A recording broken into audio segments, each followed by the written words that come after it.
It was a bitter winter night in 1942. On the northern front of Europe, snow was falling as if the sky itself had grown weary and was breaking apart. Deep inside a forest, every step on the snow-covered ground echoed with a sharp crunch. In that silence, a young female soldier moved forward. Her name existed in records only as a number, but in her eyes lived an entire lifetime. Hands stiff with cold, a heavy uniform weighing her down, and equipment hanging from her shoulder tested not just her body, but her resolve. With every breath, white vapor escaped her lips, as if the fear trapped inside her was trying to flee. The war had forced her to grow up too quickly. Just a few years earlier, she had been an engineering student, living among machines and blueprints. Now, those same hands trembled as they held military gear. Every shadow between the trees looked like danger. Every whisper of wind made her turn her head. Her mind was constantly calculating how far she still had to go, how much strength remained, and what would happen if she stopped here. Suddenly, somewhere in the distance, the sound of snow breaking echoed. Her heart slammed against her chest. She froze, held her breath, and stared into the darkness. This was the moment when fear moves faster than the body and grips the mind. It felt as if the entire forest was watching her. She tried to step forward, but exhaustion made her legs heavy. She hadn't slept properly in days, and food had been barely enough to survive. War first steals a person's sleep, then their identity. Then voices emerged from all sides. They were unclear, but their presence was undeniable. She understood instantly. She was surrounded.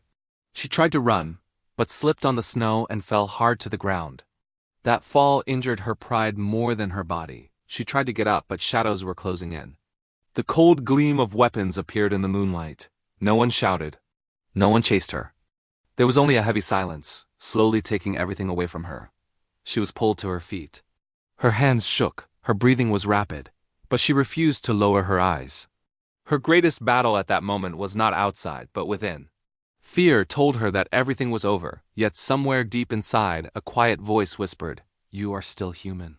Your thoughts are still free." She was pushed forward across the snow, each step carrying her farther away from the life she once knew. The place of captivity was not a horrific torture chamber, but an old, cold, empty building. Its silence was heavier than any scream. She was told to sit in a corner. Time lost all meaning. Outside, the wind howled. Inside, a storm of thoughts raged. She remembered her home, the days when war existed only as newspaper headlines. Now that same war lived inside her breathing. The night passed slowly. No one struck her. No one touched her, yet uncertainty began to break her from within. She did not know what would happen next. That is the deepest pain of captivity, not knowing.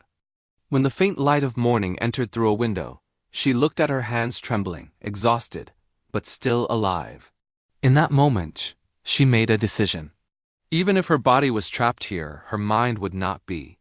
She would remember everything, every sound, every face, so that if she ever left this place, her story would not be one of defeat, but of human endurance. War had broken her, but not completely. And perhaps that was what war hated most, that until the final breath, a human being continues to search for hope.